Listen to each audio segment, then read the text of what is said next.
Aa, yaşlıydı. Yani bize bakın. Üzüleceğim seni. Birisi. Kendi bilir.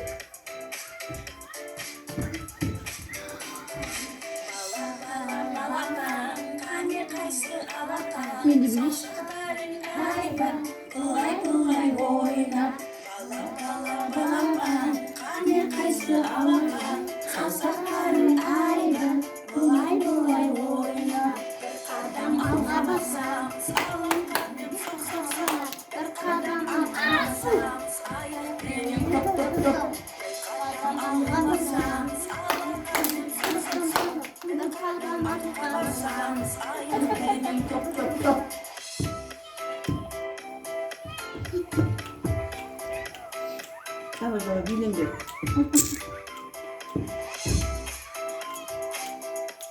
Ya birisiniz bu.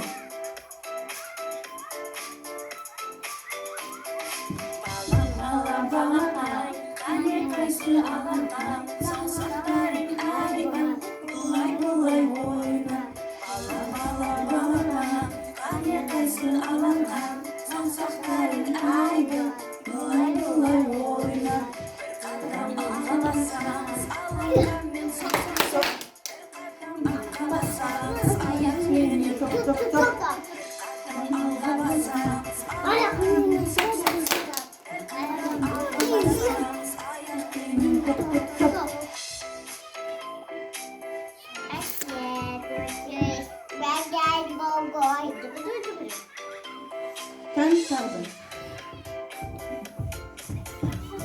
Ama olsun, babası olsun.